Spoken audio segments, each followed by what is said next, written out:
Hello, moi c'est Didier, je suis consultante YouTube et bienvenue dans ce nouvel épisode de podcast de Signature Brute. Dans ce podcast, on parle de personal branding, de social media, de business entrepreneuriat et bien évidemment de YouTube. Et aujourd'hui, on va parler d'un sujet que j'adore. Genre vraiment, c'est peut-être un de mes sujets préférés, la différenciation, le positionnement. Bien que c'est un sujet que j'aime beaucoup, je trouve que j'en parle pas nécessairement assez sur cette chaîne. Et il m'est arrivé deux choses et je me suis dit, il faut absolument que j'en parle. La première, c'est qu'il y a quelques mois, j'ai eu un rendez-vous. C'est pas un truc de fou, mais j'ai rencontré en fait un de mes compères qui s'appelle Blas, qui est aussi stratégiste YouTube. Et en fait, on a discuté ensemble peut-être pendant une heure ou deux, je me rappelle plus exactement. Et il m'avait posé une question, il m'avait dit, mais pour toi, qu'est-ce qui est important en fait aujourd'hui maintenant? Et je lui avais dit, pour moi, l'un des plus grands enjeux, ça va être le positionnement, ça va être de savoir se différencier. Aujourd'hui, on maîtrise plus ou moins tous les réseaux, donc il va falloir se différencier ailleurs. Mais surtout, surtout, il y a quelques temps, donc si vous ne le savez pas, je suis sur LinkedIn. Voilà, maintenant vous avez l'info. Donc je poste aussi du contenu sur LinkedIn et il y avait un post que j'avais peur de faire. Genre vraiment, j'avais trop peur de poster, j'en ai parlé sur Instagram. Venez me suivre sur Instagram. Voilà, je balance ça comme ça aussi. Et en gros, ce qui s'est passé, c'est que c'est un post, si je le retrouve, je le mettrai à côté, qui parlait du CTR. Donc le post commence littéralement comme ça, le CTR, c'est surcoté. Pourquoi j'avais peur de poster ce post en fait sur LinkedIn? Parce que souvent, les stratégistes YouTube vont vous parler du CTR en boucle, en boucle, en boucle. Euh, en fait, à un point, on va vous dire si votre CTR, il n'est pas à tel niveau, il n'est pas à tel niveau, c'est que votre vidéo, elle a un problème. CTR, c'est click-through rate, c'est le nombre d'impressions sur le nombre de vues de votre vidéo. Donc en gros, si votre vidéo, elle a fait 10 000 impressions et que vous avez 1000 vues sur votre vidéo, donc vous avez un CTR de 10%. En gros, pour faire simple. Et donc, on va souvent vous dire, il faut que vous ayez le CTR le plus élevé possible. Pour vous dire carrément, moi, il y a un entrepreneur qui poste du coup sur YouTube qui s'appelle Gosha Dolgun, quelqu'un dont j'aime énormément le travail. C'est un directeur créatif, enfin, spécialisé personal branding, etc. Et du coup, en fin d'année dernière et début de cette année, en fait, j'avais réussi à intégrer un de ces groupes. Donc, j'étais en communication avec lui et d'autres entrepreneurs. Et même lui nous disait, il faut que vous visiez un CTR de 10%. Et malgré le fait que c'est quelqu'un dont j'admire énormément le travail, et vraiment j'aime beaucoup ce qu'il fait, et d'ailleurs sachez que beaucoup de vos entrepreneurs experts personal brand, là je pense surtout aux hommes, il y en a énormément qui s'inspirent de lui et de ses vidéos, ben j'étais pas d'accord. J'étais vraiment pas d'accord. Et donc, en fait, on arrive à un point où je me suis auto-gaslight, c'est-à-dire, j'avais peur de poster littéralement ce que je pensais par rapport au CTR, parce que je voyais tout le monde dire, faut que votre CTR il soit 10%, faut qu'il soit le plus élevé possible. Et en fait, au bout d'un moment, je me suis tout simplement dit, non mais j'y crois. Je crois sincèrement au fait que pour moi, le CTR, c'est une donnée qui est surcotée et qu'au bout d'un moment, faut arrêter d'en parler comme les Saint Graal. C'est pas vrai. Si vous me suivez sur cette chaîne et que vous écoutez le podcast de manière générale, vous savez très bien que je suis une personne qui est assez nuancée. Et donc, j'ai décidé de faire le post LinkedIn. Alors, bah, déjà, la première chose, il s'est rien passé. Premièrement. Deuxième chose, mes compères, en fait, étaient tout simplement d'accord avec moi. Voilà, bah, notamment Blas qui est venu, qui a commenté, etc. C'est un post qui a surtout été vu par d'autres stratégistes YouTube, d'ailleurs, pas tant par d'autres entrepreneurs. J'ai remarqué ça après. Ça a beaucoup targeté d'autres entrepreneurs qui évolue dans la sphère YouTube Creator Economy. Et quelque chose que j'ai remarqué ensuite dans les semaines suivantes, c'est que beaucoup plus de stratégistes YouTube parlaient du CTR, comme j'en avais parlé dans mon post, où en gros je disais, faut arrêter de dire qu'il faut viser un CTR de 10%, parce qu'un CTR de 10%, ça veut rien dire. Voilà. C'est du sensationnalisme hein, en réalité. Parce que comme je dis souvent, si vous avez un CTR de 10% mais que vous faites 500 impressions, on s'en tape. Vaut mieux faire, je sais pas, 200 000 impressions à 3% de CTR que 500 impressions à 10% de CTR. Vous comprenez là où j'en viens. D'ailleurs, il y a un mec qui m'a littéralement pompé ensuite, il a repris mon post. Non mais les gens se font vraiment plus chier, mais bon, ça c'est encore autre chose. Et je n'ai rien inventé, hein, qu'on soit d'accord. Je n'ai rien inventé. Je pense même d'ailleurs que bah, les autres stratégies YouTube le savent, enfin, ils le savaient. Comme je dis, j'ai rien inventé. Et pour autant, personne n'en parlait. C'est comme s'il y avait une sorte d'omerta, qu'il fallait pas le dire. Non. Et d'ailleurs, même pour aller plus loin, il y en a même qui se contredisaient. C'est-à-dire des personnes qui, il y a encore 2-3 mois, vous disaient il vous faut un CTR à 10%, ensuite refont du contenu en disant non, mais il faut arrêter avec le CTR. Les gens se contredisent, ça, mais je trouve ça dingue. Mais bon, comme on dit, les gens sur Internet oublient vite. Internet n'oublie pas, mais les gens oublient vite. Au final, pour reprendre le sujet, j'avais peur. C'est ce que je disais à la base. J'avais peur de poster ce post sur LinkedIn. Mais pourquoi au fond j'avais peur? Parce que j'avais peur pour ma crédibilité. Je me disais que si je le postais, les gens ils allaient dire que je raconte n'importe quoi. J'avais peur pour mon autorité, mais surtout, et c'est ça qu'on ne dit pas, et que je sais que vous aussi vous vivez, j'avais peur de me faire reprendre par mes compères. J'avais peur de me faire reprendre, entre guillemets, par la concurrence. Parce que quoi de plus humiliant au final que de se tromper non seulement en public, mais en plus de se tromper en se faisant reprendre par la concurrence. Je dis pas que ça devrait être une honte, mais c'est comme ça qu'on le vit. Et ça d'ailleurs, c'est des choses que j'ai déjà pu voir sur les réseaux sociaux, des personnes qui se trompent, et non seulement, déjà elles se trompent, donc voilà, ça doit être compliqué en termes de crédibilité par rapport aux prospects, par rapport aux leads, etc. Mais en plus, t'as la concurrence qui vient et qui les assassine. Donc j'ai zéro bienveillance. Et donc, c'est une peur qui est légitime, mais du coup, cette peur, qu'est-ce qu'elle produit? Elle nous pousse à jouer safe. Et si on joue safe, on se positionne pas. Mais du coup, si tu as peur de poster quelque chose, c'est sûrement que tu dois le poster. Parce que ça révèle quelque chose. Et d'ailleurs, c'est très marrant parce que j'ai fait un post LinkedIn aujourd'hui et j'avais très peur de le poster parce que pareil, je savais que je pouvais potentiellement me faire critiquer. Je vais essayer de le retrouver. Normalement, ça devrait pas être compliqué vu que je l'ai posté aujourd'hui. Je vais juste vous lire le début du post pour que vous compreniez. Je pense que vous allez comprendre pourquoi potentiellement ça m'a un peu effrayé de poster ça. C'est à 17 ans, je suis devenue amie avec une femme qui avait 36 ans. L'idée du post, c'est surtout de parler in fine de discrimination, d'agéisme. Parce que l'agéisme, c'est quelque chose qui est important pour moi. C'est une discrimination dont on ne parle pas trop, qui est souvent sous les radars et qui pourtant affecte vraiment des gens, que ça soit les très jeunes ou les plus vieux. Et j'ai voulu parler de cette expérience pour introduire le sujet de l'agisme, ok? Mais qu'on soit clair, dire que en tant que jeune de 17 ans, j'étais amie avec une femme qui avait plus de 20 ans que moi, qui avait presque l'âge de ma mère, ça peut faire jaser. Les gens peuvent se dire c'est quoi ce bordel? Qu'est-ce qu'une femme de presque 40 ans faisait avec une ado de 17 ans? Tout ce genre de choses, qui serait totalement légitime. D'ailleurs, ça s'est bien passé, vous inquiétez pas.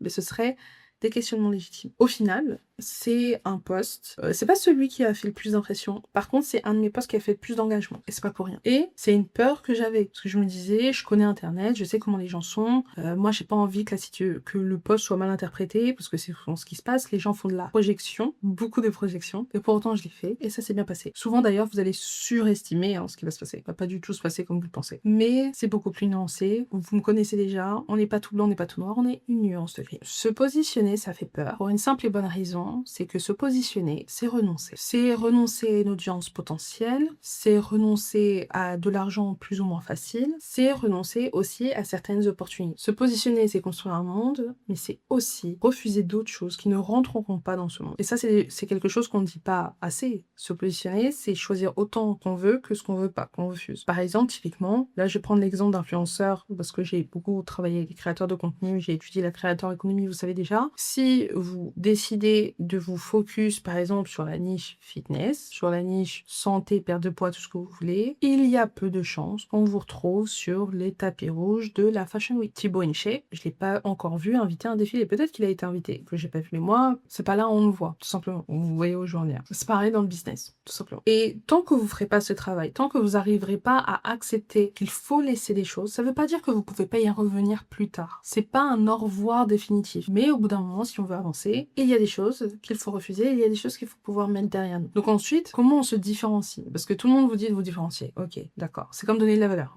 Faut vous différencier. Comment on le fait concrètement? Le problème classique, c'est qu'on essaye de se différencier à tous les niveaux, sur tous les pans. Sauf que c'est trop. en même temps. Et du coup, ça donne rien. Et parce qu'en fait aussi, il faut faire attention à une chose, c'est que certes, il faut se différencier, mais faut pas non plus chercher à être la personne la plus différenciante, parce que ça peut aussi nous rebuter. C'est-à-dire que par exemple, vous avez le groupe de moutons blancs, et ils vont tous d'un côté, je sais pas, par exemple à droite, ne cherchez pas à aller à 360. Par exemple, cherchez à aller tout simplement à 50-80. Donc à la place d'aller à droite, vous allez au centre. Parce que si vous essayez d'être beaucoup trop différent, on peut ne pas comprendre et se dire, ok, la personne elle est dans son délire, je la laisse tranquille. Essayez pas de vous différencier sur tous les pans. Vous vous différenciez sur un, deux, allez, 3 pans, on aille plus loin. Mais on commence doucement. On commence avec un seul élément différenciant. Donc vous avez votre vision, vous avez votre personnalité, vous avez votre style, vous avez votre ton, vous avez votre lifestyle, bien évidemment. Par exemple, dans le business, qu'est-ce qu'on a testé en France? Aujourd'hui, on a beaucoup d'entrepreneurs qui vont vous dire faut quitter la France. Pour de bonnes ou de mauvaises raisons, on s'en fiche. Faut quitter la France.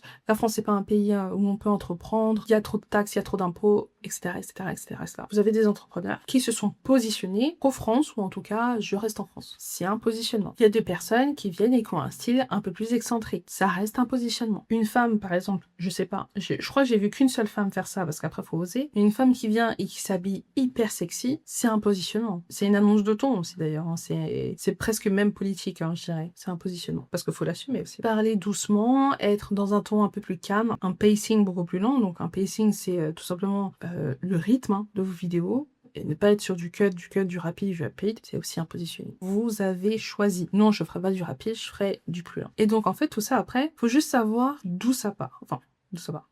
D'où. Donc après, la question, c'est qu'est-ce qui me différencie sincèrement? C'est pas d'inventer une différenciation, c'est quelque chose de toute façon que vous n'allez pas réussir à maintenir sur nous. C'est pas qu'est-ce que je voudrais être plus tard, c'est qu'est-ce que je suis déjà. Moi, j'en ai déjà parlé par exemple par rapport à moi. Je suis une personne assez calme, je suis pas une personne excitée qui va parler très vite, etc. Moi, je parle très lentement. En plus, je parle très doucement. C'est quelque chose d'ailleurs qu'on n'arrête pas de me reprocher entre guillemets dans la vraie vie. Je parle pas très fort. Bah écoutez, je vais pas m'inventer une personnalité et une façon de me comporter. C'est pas comme ça que je suis. Et pourtant, je sais que sur YouTube, les gens, c'est comme ça qu'ils sont. Les gens vont être très rapides, ils vont parler fort, c'est pas bon. Et le fait d'être comme ça m'a aussi attiré une certaine audience qui apprécie le fait que je sois calme, qui apprécie le fait que je sois posée. Vous allez attirer de toute façon une audience qui aime ce que vous montrez, mais qui du coup, d'autres personnes ne vont pas aimer. Et c'est important que ça parte de vous. Et évitez à ce niveau-là d'essayer de copier les autres. Et moi, de toute façon, vous le savez très bien, je préfère être copié que recopié. De toute façon, ces derniers temps, je me fais pas mal copier, donc bon, voilà. Et d'ailleurs, pour être totalement honnête, ça peut être assez frustrant de se faire copier, de constater qu'on se fait copier et de rien pouvoir faire, surtout quand vous êtes à mon niveau, c'est-à-dire que vous n'êtes pas une très grosse créatrice. Copier, c'est avoir une raison trop tôt, hein, globalement, c'est un peu ça. Et d'ailleurs, c'est intéressant parce que je pense que vous avez déjà vu dans ce concept de la série signature, donc une série de plusieurs épisodes sur un thème précis, et ben la personne qui est venue entre guillemets avec ce concept de série signature, elle s'est fait plus pont à droite à gauche, de toute façon vous le voyez bien, hein, vous savez pas qui est venu avec ça. La personne qui est venue avec ça, c'est Social Media Co, c'est une entrepreneuse américaine. Donc en fait, il y en a pas beaucoup qui savent que tout ce qui est série signature, en fait, ça vient de cette créatrice, donc de cette entrepreneuse américaine qui est Social Media Co. Donc, si vous la suivez pas, c'est pas que je vous invite pas à la suivre, si vraiment vous êtes intéressé par les réseaux sociaux. Elle a un point de vue que je trouve très intéressant, enfin, elle a une façon de faire les choses que je trouve hyper intéressante, et surtout, elle a une personnalité qui est vachement cool et qui change, et le fait qu'elle ait fait du théâtre joue sûrement dans sa personnalité, et d'ailleurs elle en joue énormément. D'ailleurs en termes de différenciation, de positionnement, je pense que ça pourrait être intéressant en fait de la suivre, donc n'hésitez pas à aller regarder ce qu'elle fait. Mais bon, malgré le fait que voilà, être copié ça peut être frustrant de temps en temps, c'est une posture à laquelle je tiens et surtout je sais à quel jeu je joue, je préfère être copié plutôt que de recopier les gens. Même si après, et vous allez comprendre avec l'anecdote qui va suivre, ça peut toujours être un peu compliqué. Pourquoi? Parce que il y a plusieurs années maintenant, je suis partie au Maroc. Vous allez me dire c'est quoi le rapport? J'arrive. Je suis partie au Maroc, j'étais à Tanger, donc j'étais partie avec des amis à moi. Il y a quelque chose qui m'a marqué dans cette ville, hein, sincèrement, c'est les voitures. J'ai vu, je pense que c'était la première fois où je voyais énormément de belles voitures, genre beaucoup au même endroit, mais surtout j'étais très surprise parce que C'est pas à ça que je m'attendais en arrivant à Tanger. Vous voyez, vous allez à Monaco, ok, vous attendez à avoir de belles voitures. À Dubaï, vous attendez à avoir de belles voitures. En Miami, vous y attendez aussi. Mais c'est vrai que Tanger, pas la ville à laquelle on s'attend à ça. Et j'ai vu une voiture. Et encore aujourd'hui, je m'en souviens, la carrosserie, en fait, était recouverte de velours. Donc, il y a quelqu'un qui avait une voiture recouverte de velours. Ça y est, j'étais en mode, mais pourquoi faire? Pourquoi avoir une voiture en velours? Encore aujourd'hui, je n'ai jamais vu d'autres voitures comme ça. Alors, je sais pas quel est l'intérêt, je sais pas si c'est bien, peu importe, ce n'est pas très important en réalité. En réalité, c'est que c'était une voiture qui se démarquait très clairement du reste. On ne réinvente pas la roue. Et ce n'est pas parce qu'on ne réinvente pas la roue qu'on peut pas refaire la carrosserie, qu'on peut pas se démarquer avec la carrosserie. Et c'est tout l'enjeu, en fait, ici, quand je parle de différenciation et de positionnement. Les bases, les fondations resteront toujours les mêmes. Là-dessus, clairement, oui, vous n'allez pas réinventer la roue. Mais une carrosserie, ça se change, ça se modifie, et on peut être très original avec. Les bases restent les mêmes. C'est la surface qui va créer la mémoire et qui va faire qu'on se rappelle de vous. Surtout qu'aujourd'hui, notamment d'ailleurs à l'ère de l'IA, il y a deux façons pour être mémorable, pour qu'on se rappelle en tout cas de nous. Soit il y a le volume, donc en fait on va tellement vous voir qu'on ne peut pas vous oublier, notamment ici via le clipping, soit du coup via la différenciation. Ce qui va se passer à terme avec le clipping, c'est quasiment sûr, c'est que ça va devenir hyper accessible. Et je parlais d'intelligence artificielle, l'intelligence artificielle va permettre de rendre ça très très accessible. Et c'est déjà en cours d'ailleurs. Donc du coup, tout le monde va faire du clipping, donc on va retourner au fait que va falloir se différencier d'une autre manière, et du coup, ça va passer par votre positionnement. Surtout qu'en plus, le clipping, voilà, c'est du clip court, donc c'est bien pour faire de la visibilité rapide, mais en termes de profondeur, on est vraiment au niveau zéro, quoi. On va reprendre l'extrait, voilà, qui va faire du bruit. La personne, en vrai, vous le remettez dans le contexte, vous vous rendez compte que ça n'a rien à voir. Ça manque de profondeur, littéralement. On est vraiment sur du slop IA, sur le contenu, mais voilà. Et c'est aussi pour ça que du coup, les plateformes longues, notamment ici YouTube bien évidemment, mais il n'y a pas que YouTube. Les plateformes longues vont être très importantes. Comme je dis, il n'y a pas que YouTube, il y a Substack aussi, Twitch, YouTube Live, en tout cas tout ce qui est live. Donc vous avez ces trois façons de faire en gros du contenu long. Et donc à la fin de la journée, ce qui n'est pas reproductible c'est toi, mais au-delà de pas être reproductible, c'est ton histoire, c'est ce que tu es, ce que tu présentes, ta vision, ta philosophie, des choses dont j'ai déjà parlé. Là c'est tout bête, je vous ai raconté mon anecdote à Tanger, c'est mon anecdote, c'est mon histoire, c'est tout ça. Et si vous pouvez être différent en plus sur une plateforme, et là vous allez tout gagner parce que du coup on va passer du temps avec vous, on va rester 10, 15, 20, 25 minutes. Vous connaissez déjà la chanson et du coup on va s'attacher à vous et on va vouloir consommer chez vous. C'est pour ça que moi je vous inviterai toujours à avoir une chaîne YouTube, c'est clair et net. Pour moi c'est là où il faut être. C'est pas YouTube vs les plateformes courtes, c'est les plateformes courtes et YouTube ensemble, je le redirai toujours, parce qu'à la fin de la journée, c'est complémentaire.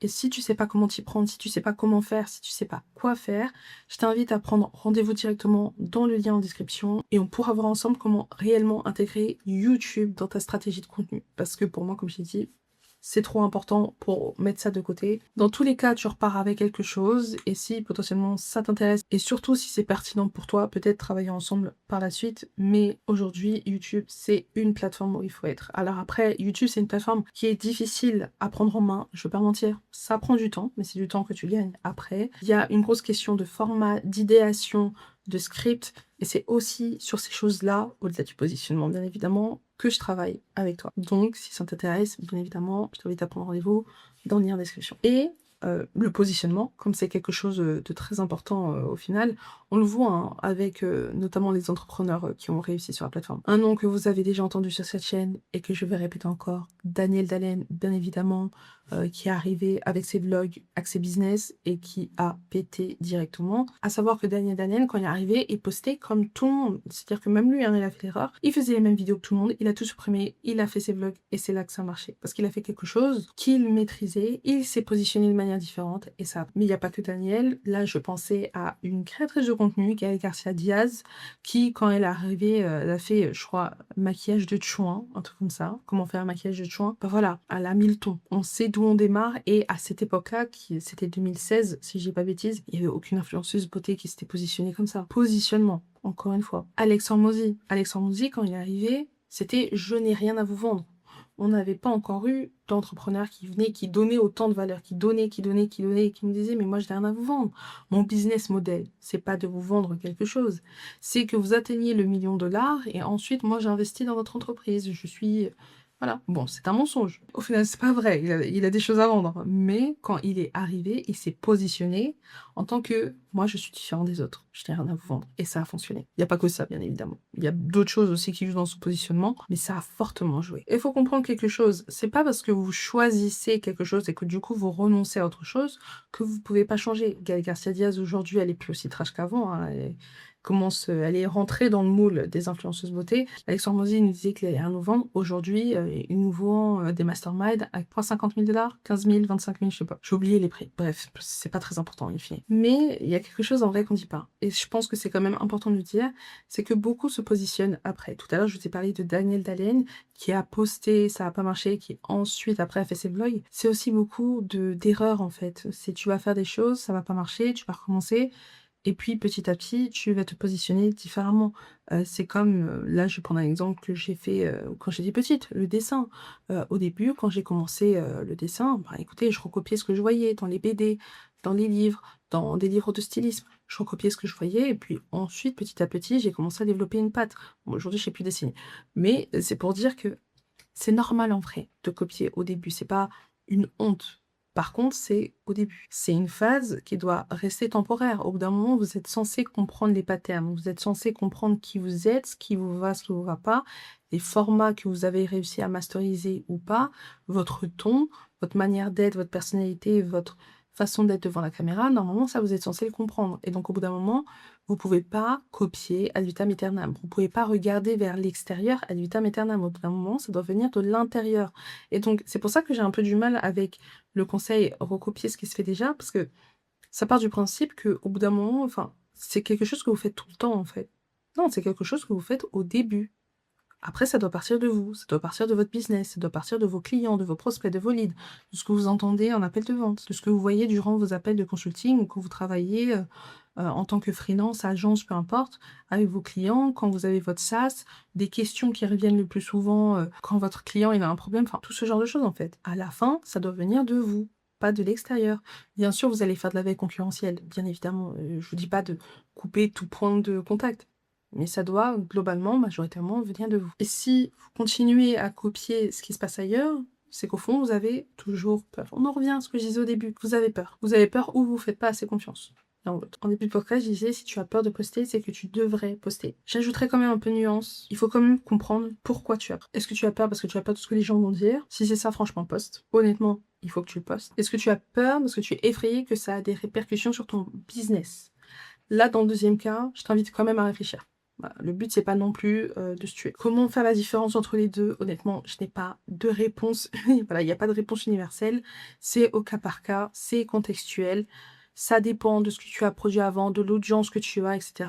Les audiences aussi, selon lesquelles elles sont, peuvent réagir très différemment à une même idée, à une même phrase. Vraiment, c'est dingue. Peut-être qu'un jour, j'en parlerai. Il y a deux créateurs anglophones, donc Ali Abdaal et Yes Theory, qui ont tous les deux, bon, Yes Theory, c'est un groupe, hein, mais qui ont tous les deux sorti une formation YouTube. Ali Abdaal, c'est les part-time YouTubers.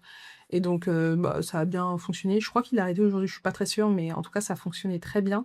Alors que Yes Story, quand ils l'ont sorti, ils se sont pris un shitstorm. Deux grosses chaînes YouTube qui ont sorti deux formations YouTube. Un, c'est passé, l'autre, c'est pas passé, alors que l'un le vendait 3 fois plus cher que le deuxième d'ailleurs. Et pourquoi tout ça, c'est aussi une question déjà de un positionnement, mais aussi de communauté. Donc, comme je dis, j'ai pas la réponse universelle sur est-ce que j'ai peur parce que ça peut vraiment avoir un impact sur mon business ou est-ce que j'ai peur parce que j'ai peur de ce que les gens vont dire, de ce que la concurrence va dire, etc.